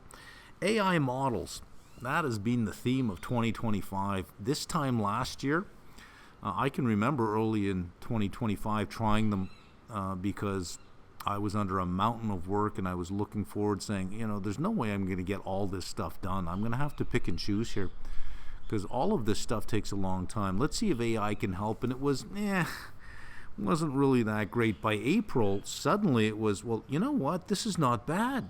This is pretty good. Now, wow. And that's from April to now is wow. It's proven itself. It's here. It's staying. It's not going away. And each iteration gets better and better. However, we are getting incremental gains right now. It started off slowly, and then you had this massive, I'd say right around here was April of last year. And then you just had this massive run up. I think we're somewhere around here right now. So that from here on in, I think you're getting incremental gains. It is good. So now you can start putting your application layer on top of this. Think of this as your operating system, like an iOS or an Android, and then you have your app store where you have verticals that use the LLM beneath it. These are massive productivity boosters. And our pricing right now, to access most of the applications, you either have to have the enterprise version, which is a per seat version, or the highest tier subscriptions. So I do have the highest tier subscription for Gemini, the absolute highest, the Ultra. I have the highest, the Pro for OpenAI, and I have the 5X Max, not the 10X, because I don't even use the full 5X, but I have the 5X Max for Claude. So it does allow me to use these tools. So we're going to try OpenAI's finance, one of their finance tools that they released just I think like a week ago or 2 weeks ago for financial analysis. And we're going to see it is an agent. And you give it a task to do, and it runs out and does all of these things. It'll collect all the documents it needs. And so I said, well, let me give it a prompt in which I give it nothing. I'm going to give it no source documents or anything. Now, when you use this tool, it says the more you give it, the better it is, but you don't have to. So I didn't. We're going to see. I'll show you the results. And I did fact check it. It is right. The output is right. So I'll show you what that looks like in case you don't have the $200 version to be able to use these. Claude has open sourced its plugins. So now the community out there can build apps on top of this. So think about the iPhone. You buy the iPhone, and the value of the iPhone was in all the apps that could be built for it. So if you wanted to do this or do that, whatever little app it was, it's like, well, this runs on the iPhone. This one here is in the App Store. Claude has done that now, saying, okay, well, app developers out there, go ahead and you can build your specific application on top of our LLM. I asked the AI, I gave it the scenario. I said these companies are introducing these AI models. What do you think is going to happen? Do you think that each of these LLMs are going to specialize in particular verticals, or are they going to follow a tit-for-tat strategy that if you introduce something for education, I'm going to introduce something, and then they're going to introduce something? Are they all going to introduce... So last week we had legal AI from Claude. Can we expect the same thing from OpenAI and from Gemini in the next few weeks? It'll be a tit-for-tat strategy, or will they focus on particular verticals? We'll see what answer we got there. So this is where we are. We've got stuff in legal, healthcare, education, coding, game development, tax, sales, marketing. These all exist. All of these verticals that they're going after. Now, where is this going? This is going to be really interesting because this is where the money is. Okay, let's start with DeepThink. I gave it the scenario. These LLMs, they're going after verticals, man. Like, what's going to happen? But I didn't word it that way. I was a little bit more formal. February 7th, 2026, LLM platforms. I've been introducing AI models that target company verticals. These models are more akin to applications, and you can see it's a fairly detailed prompt. I asked it two questions, or two parts. What is the most likely effect on employment within the targeted verticals? Would increased productivity encourage companies to ramp up employment, because we have heard that argument, or manage headcount? What types of employees would these verticals retain and recruit if these AI tools can increase the productivity of employees? Is it safe to say that AI can increase the productivity of all employees, or would some not have the cognitive capability to leverage the AI tools? Second stream of questions, what are the likely vertical targets for the AI platforms going forward? This is important because we've seen how it has decimated the stock price of publicly traded companies within those verticals. So I want to know, well, what do you think is next? Should we expect Gemini to counter Anthropic's move with their own legal AI? Will each platform specialize in some verticals and not others? Or will this be an arms race with a tit-for-tat strategy? What is the expected pricing strategy for the platform companies? Right now it appears that the newer vertical AI tools are reserved for only the highest subscriptions. What pace should we expect to see new vertical products now that platform systems are fairly robust, meaning newer models are showing incremental gains in performance? So there is the prompt. When you're looking at output, it's kind of like a financial model.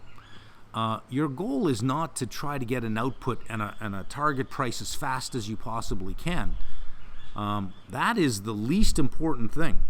And that comes way, way, way at the end. You spend all the time on your assumptions. Much like statistical analysis, running the actual model in the end takes almost no time. And when you look at all of the time that you spend, it is in looking at your data and making sure that it meets the assumptions necessary so that you can rely on the output. When you are using AI, it can give you an answer in 2 minutes, a detailed answer in 2 minutes. So don't worry that that's going to take too much time. All too often we rush to get the answer. What does it say? What does it say? All your time should be spent on the prompt. So you really think about what it is that you want to ask. All of your time is spent on that. And over time you'll develop a library of prompts. I'm going to show you the prompts shortly that I use for OpenAI's financial analysis agent and how detailed it is. It doesn't start detailed, but as you start with a prompt, you'll get an answer. You'll say, well, let me ask it a different way. And every time you ask the question a different way, you'll get different output. So you'll customize and adapt your prompt over time. And yes, it is iterative. the amount of money that you have in your prompt, just the sheer amount of time that you use to build up your prompt. That is your intellectual property. You are going to have to use AI, period. And it's not a matter of how fast can I use AI, it's how well can I use AI, and it really comes down to the prompt that you create. Let's see what our output is. And we'll go very quickly here. New vertical AI products, these are ones that have been announced, and I cut it off just for the last 4 months. OpenAI, within deep research, we have the finance and strategy. Only if you have the $200 tier will you have access to this. I do, so we'll give it a test run on Fortinet's earnings. Admin and logistics, healthcare, Anthropic. This is the one we saw last week for legal. This is a plugin for Claude Cowork. You need the max subscriptions to get this. It is a separate, it's not available in the web, in the browser version. When you click on settings, you'll see install Cowork, and it is an app-based download. And at the very top, you have 3 tabs. The second one is Cowork. You click on that, and there's the interface for it. But it's not that intuitive right away. You sort of have to train yourself on how to use it. Software development, we knew that. Healthcare and Google, data analytics, medical imaging, and retail and service. Part 2, analysis and forecasting, employment effects. Headcount management, deflationary. Most likely effect on employment is headcount stagnation. Despite output growth, companies are using vertical AI to manage headcount, meaning they can double revenue without doubling staff. This is the big deal here, the junior crisis. The roles at most at risk are entry-level training ground positions. These roles previously existed to handle rote work, which is now the domain of agents like Deep Research or Claude Code. This creates a broken rung on the corporate ladder. Jobless growth. Expect high-tech margin sectors, tech, finance, law, to see record profits with flat or slightly declining workforce numbers. Let's go down here. Vertical targets. Likely finance and audit. I've said this before. As far as accountants go, I would be very terrified if I were an entry-level accountant or in audit. This is the next massive target. Audit agents that can autonomously review 10,000 expense reports or ledger entries for fraud are a perfect fit for the reasoning capabilities of models like OpenAI Deep Research. Government and bureaucracy. Agents designed to navigate tax codes, permit applications, and procurement will likely surge in late 2026. Education, a standalone AI tutor vertical that tracks a student's learning history over years, is a logical next step for Google. I see a whole bunch of disruption coming to the education space because of this.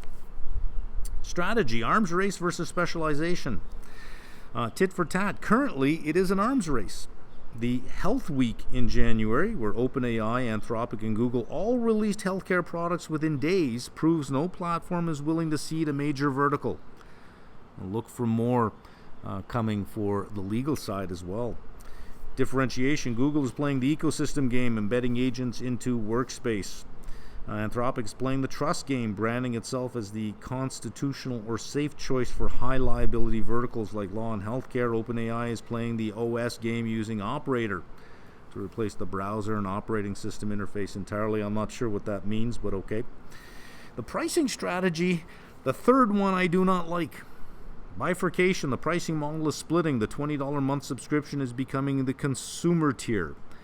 The new anchor, $200 a month. The price of Deep Research is the new anchor for professional agents. Companies are willing to pay $2,400 a year for a tool that replaces a $60,000 a year junior employee. I agree with that. I have 4 that I pay for, and they are the cheapest employees I have ever had. They never get tired, and I can use them in the middle of the night, in the morning, middle of the afternoon, whenever I want. They are the cheapest employees I've ever had. I don't like point 3, outcome-based pricing. By late 2020, now this is just a forecast, right? But I found that DeepThink has been pretty good with its forecasts. By late 2026, expect a shift to pay per outcome, For example, $50 per fully executed legal review rather than seat-based licensing. So that if I wanted to do a financial analysis of a company, which I'm going to show you what I did for Fortinet, maybe I'll be charged $25 to get it done. Now $25, you may think, oh, I'm not going to start paying that.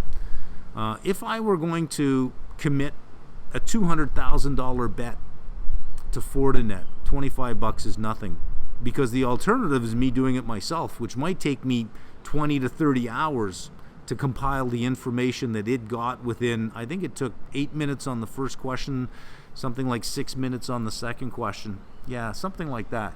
So 14 minutes of thinking and work that it was doing on its own. So from the time I gave it the prompts to the time I came back and began reading, 20 minutes, 25 minutes, it would have taken me much, much longer. So even at 25, as much as I hate that it would go that place, I prefer just one fee, and then I get to use so much within that one fee. And then I would just pay tokens in, tokens out. I don't like this outcome-based pricing, but if I were the LLM, I would say, yeah, let's go there. That's the bigger money.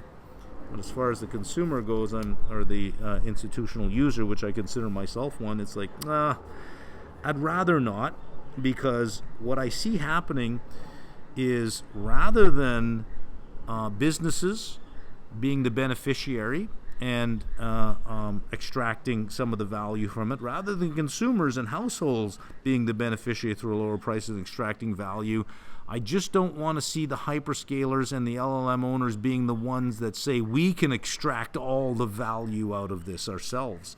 I don't want to see that, so I'm not a big fan of that. Pace of innovation.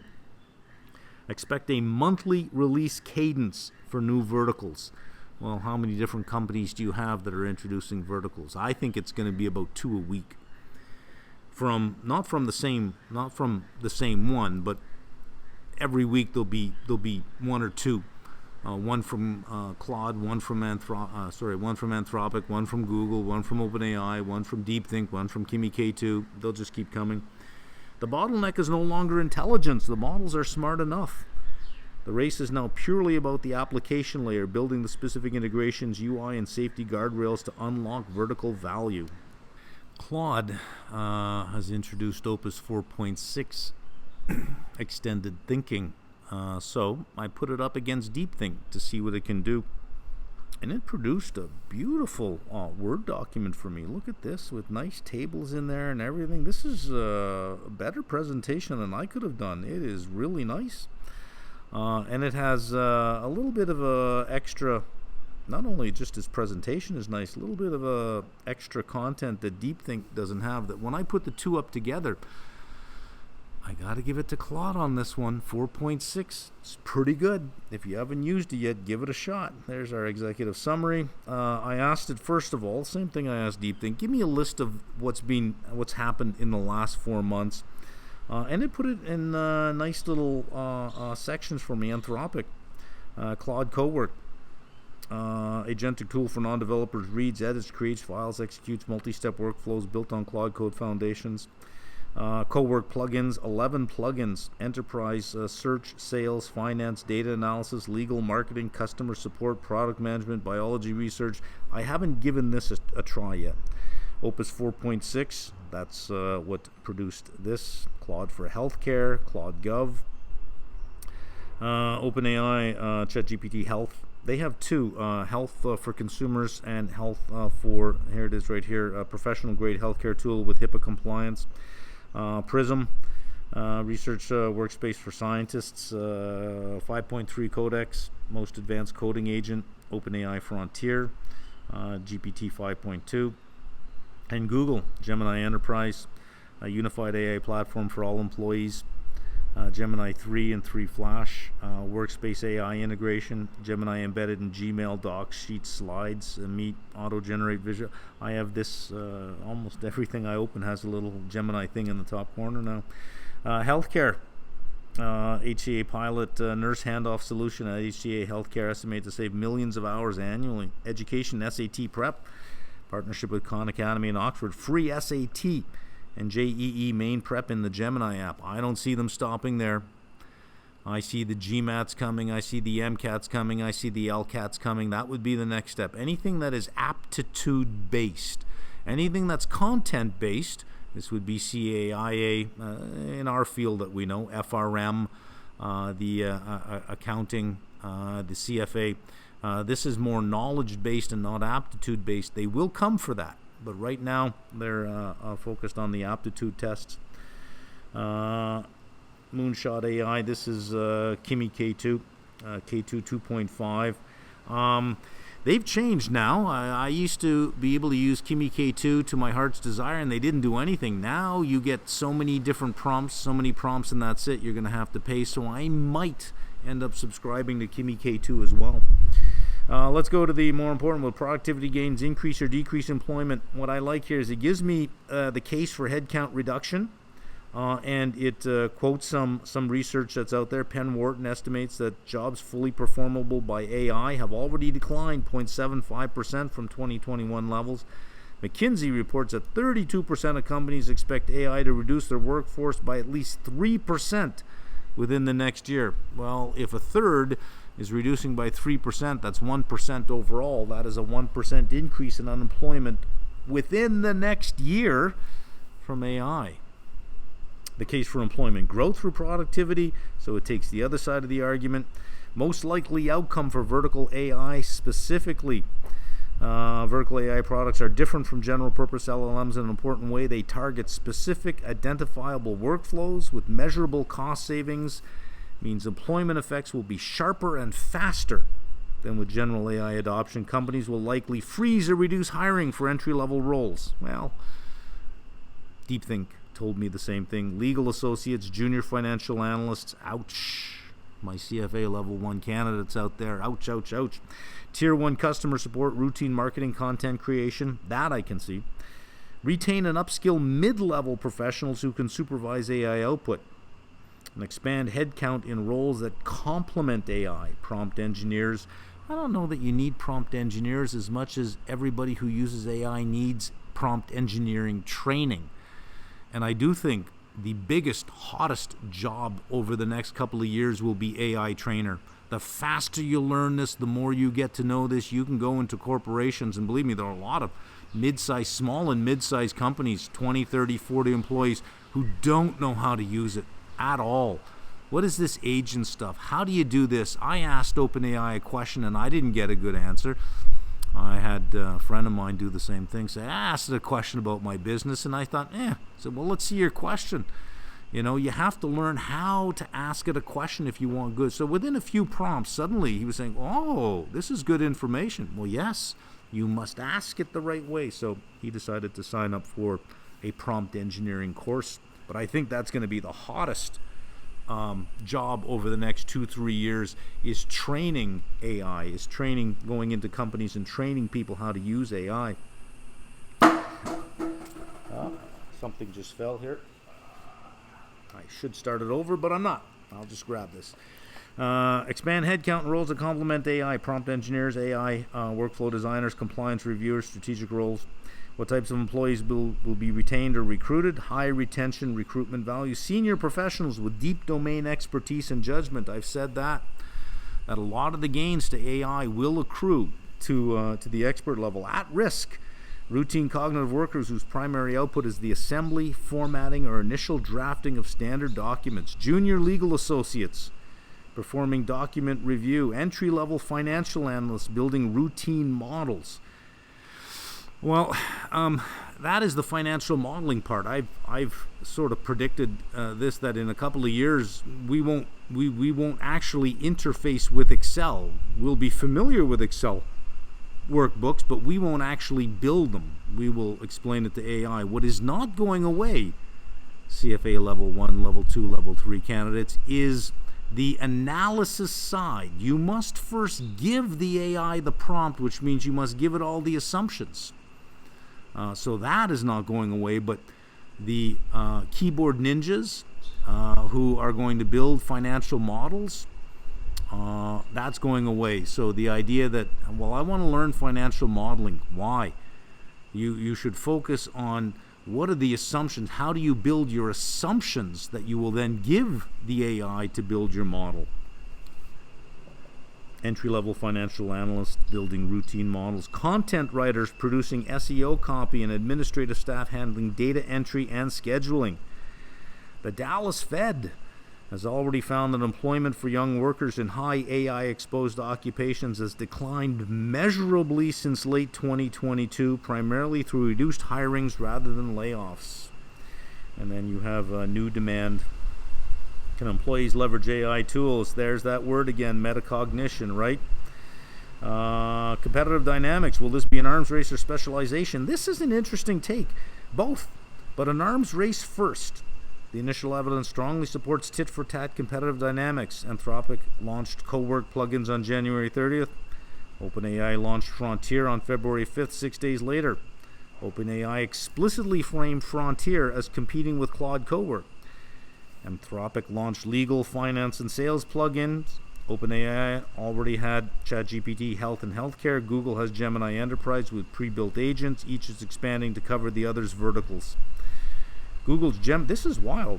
I didn't know it was this high. Google's Gemini Enterprise already has 8 million paid seats, deeply embedded in Workspace. It gives Google a distribution advantage that Anthropic and OpenAI are racing to match.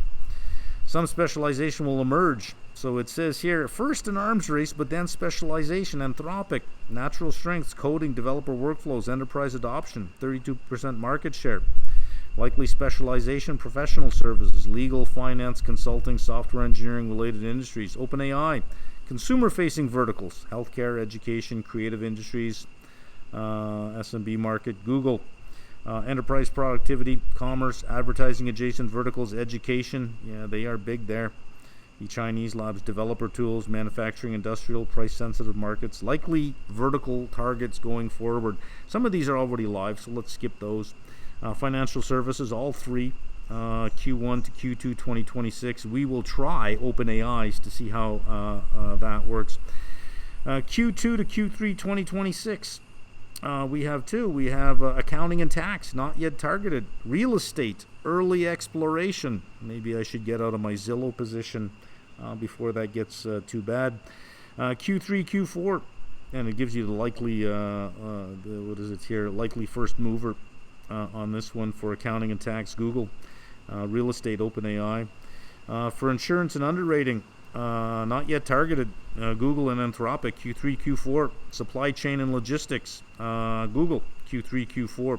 Government and regulatory, already sort of in there. Anthropic expanding in 2026. So, accounting and tax, real estate, insurance underwriting, and supply chain and logistics. Pricing strategy.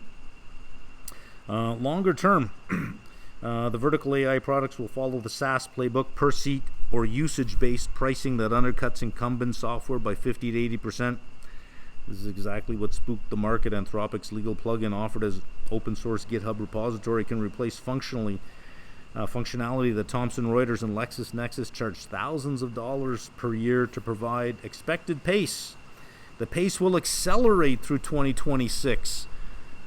What we saw last week, the repricing last week, expect more of that. Will accelerate in 2026. Where do you want to hide? Steel making? I think metals and mining. What can you do in metals and mining? We're going into a super cycle, and I don't know that AI is going to replace a miner. Well, maybe it will in an automated machine, but I don't think any of these LLMs will replace much there, because that you have to produce a physical product. Not an IP-related product in the end, but a physical product. I don't see it happening. There's a place to hide. Accelerate. Underlying platform infrastructure is now mature. OpenAI's Frontier is its 5th product release of 2026. Anthropic ships roughly every few days. The marginal cost of adding a new vertical plugin to an existing platform is low. Open source dynamics. Accelerate expansion. Anthropic open sourced its plugin architecture, meaning the community will build verticals faster than Anthropic itself could. OpenAI's Frontier is explicitly designed to work with third-party agents.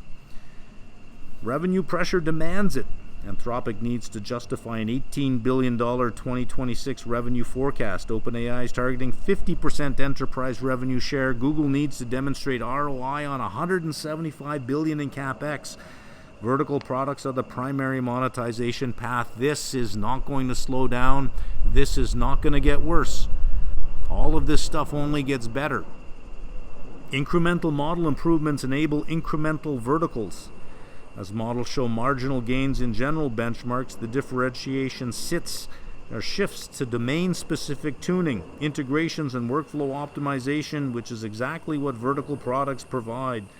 And we have the deflationary thesis and our conclusion. This is a much better report. I got to give it to 4.6 over DeepThink. I don't know, maybe I'll end up with one subscription and it'll just be Claude. Okay, let's take OpenAI for a bit of a tour here.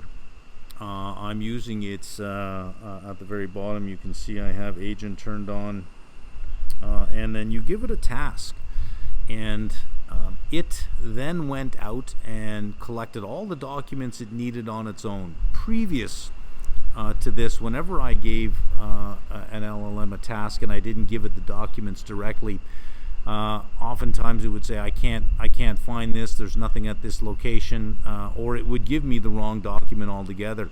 I didn't want to give it anything. I wanted to see if I gave you a prompt and I gave you nothing to go on, how good are you at this?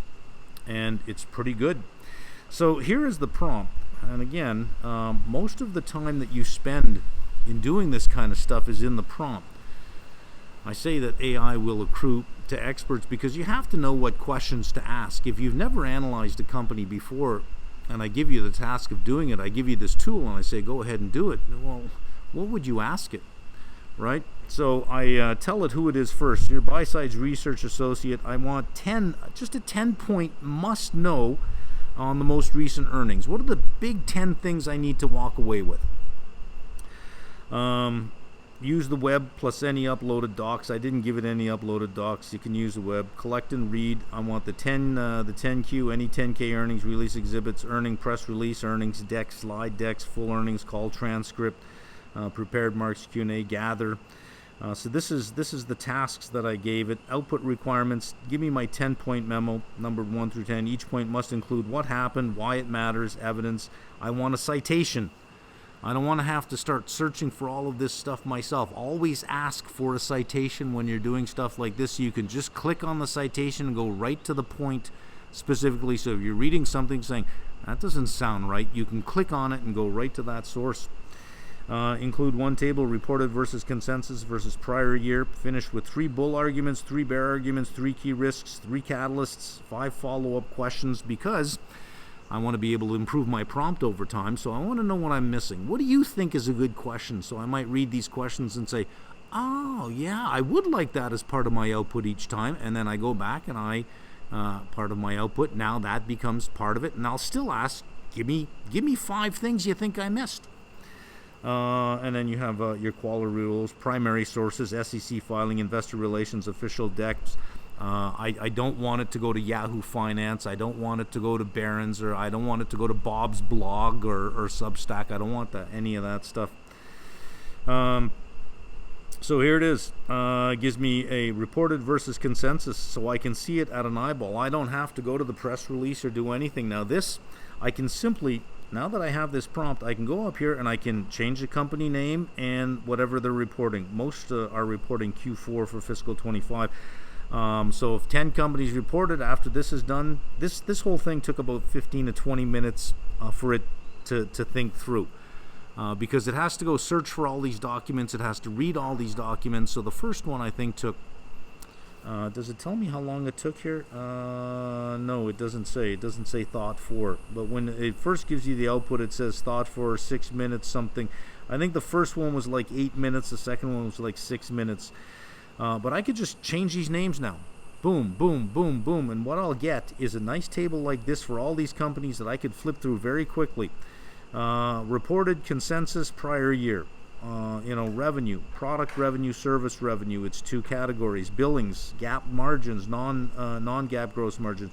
A lot of good information down here. 10-point must-know takeaway. So I could just go to this Strong top-line growth driven by product acceleration. Okay, good. If I want to know more, I can read more, and I have the links to where I can get. This is right from Fortinet itself. If I click on that, you can see Fortinet Q4 2025 earnings prepared remarks. I can click right to it, so I can make sure that the information is correct by just clicking right to the links. Billings momentum provide visibility. Margins resilient, and you see the breakdown. Why does this matter? Okay, you say this is important. Why it matters? What evidence do we have? Here's another point. What happened? Why it matters? What is the evidence? Even a little bit here on model valuation impact, that if I were going to update my model because of this point, it's telling you whether you would increase or decrease, maintain high gross margin assumptions, but allow slight contraction as product mix increases. Look how powerful that is. That's nice, right? Robust cash flow and expanded buyback.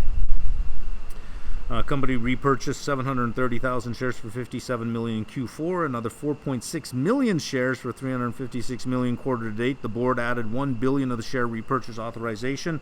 Look what it does under model valuation impact. Lower share count forecasts. Incorporate ongoing buybacks into EPS estimates. Strong free cash flow enhances valuation support and reduces downside risk. So it tells you if you're going to update your model because of this, you want to reduce or lower your share count forecasts. Guidance implies continued growth but near-term margin pressure. Model valuation adjust models for modest sequential revenue growth and lower Q1 margins. Longer-term revenue EPS estimates should reflect guidance midpoint. Raise fiscal year 2026 EPS slightly above prior consensus. Look how easy this is. Segment mix shifting. Healthy balance sheet, deferred revenue-based demand drivers, macro commentary, competitive positioning. Once you get down to 7, 8, 9, you're probably, every company has 2, 3, 4 really big things. I asked for 10. You're hitting the bottom of the barrel when you get key Q&A takeaways, highlight investor focus. There's nothing really much here. Bull and bear, platform momentum, new growth pillars. Best-in-class profitability and cash flow, differentiated technology. Bear arguments, near-term margin pressure, guidance below consensus, that is true. Service revenue lag and product cyclicality, competitive and pricing risks to monitor, catalysts, and some follow-up questions. Now, I want to show you the difference between something. I wanted to understand its business model, or let's say that I wanted to understand its business model. Because that's the first thing you do when you meet a new company. You say, well, how does it make money? What does it do, and how does it make money? Is it got a subscription service? Is it a box pusher? A box pusher means that it buys stuff, it brings it into its warehouse, and then it pushes that box to the front of the store and sells it out the front door. Just a box pusher. How does it make money? So look how short this prompt is. Give me a comprehensive understanding of Fortinet's business model. And it gives me this, right? Which is not bad, so I can get a good understanding of it. But can we do better? Now, have a look at this now. Here is a better prompt. I want an analyst-grade comprehensive understanding of Fortinet's business model. Explain what it sells, who buys it and why, how it prices and monetizes, what drives billing and revenue, what creates durable advantage versus peers, what would break the model, where you're going to get your information, and what are your outputs going to be. Give me a one-page business model snapshot. The money flow map, step by step. Revenue architecture, growth drivers, unit economics and operating leverage, competitive map and mode assessment, practical modeling blueprint, that if you were going to model some of these. And now you get something that is a little bit more detailed, that if I'm really, there's the customer map flow. If I really want to understand what it does, doesn't this look a lot more comprehensive than a simple one line? So if you write a one-line prompt, let's go back up here. You write a one-line prompt, you get some out, you say this is pretty good. But the more you know, all of that expertise is inside your prompt. The output you're going to get is a lot more comprehensive and a lot more tailored towards the type of questions you would normally ask. So given the choice between the two outputs, you say, I got it to do this, and then I say, well, I got it to do this. And again, always end with, what other questions could I have asked? Because that will always help you go back to your prompt. As you read these, you say, yeah, that is a good question. I really should incorporate that. Then you build out your prompt. All the time is spent on your prompt. Getting the output is fast. All you do is hit enter and you wait. It's the same when I was doing my PhD. We use SPSS.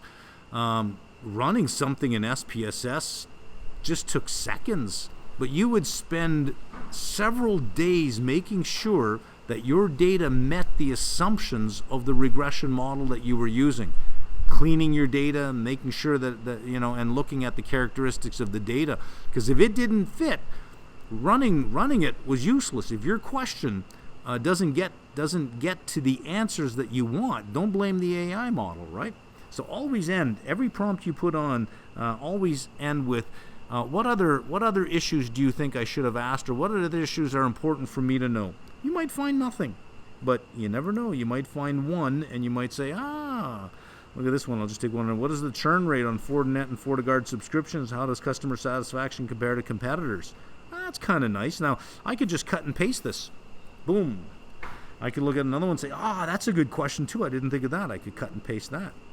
So if you don't have the expertise, if you tell the AI to give you these things, you will slowly start to say, those are good questions, and you'll remember that.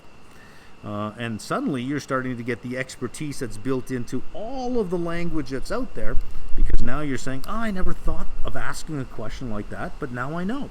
And you build your prompt over time. Can you summarize the output of the first prompt with the output of the last prompt in a one short paragraph investment thesis with a buy, sell, or hold, right? Because after you read all of that, you're like, okay, well, this is good, and this is sort of negative, and this is good, and this is sort of negative, but overall, what do you think? So I wanted one recommendation in the end, and it's a buy, and it gives you its argument for why. It says all of these things, based on all of this, recommendation, buy, and that is what I did. I had bought some Fortinet, not as much as I wanted before earnings, and it went all the way to $86, $87, and I was pissed off. It's like, because I think I only got like 10% of the position I wanted, so I sold it. And then it came all the way back down to $80, and I thought, well, great, the market's going to give me another chance, so I bought it. And then I did this one as an example of how we could use one of these models from AI, and I said, okay, well, what do you think? And it said buy. I would have hated it if it said sell. I would have said, see, it sucks. This stuff doesn't work.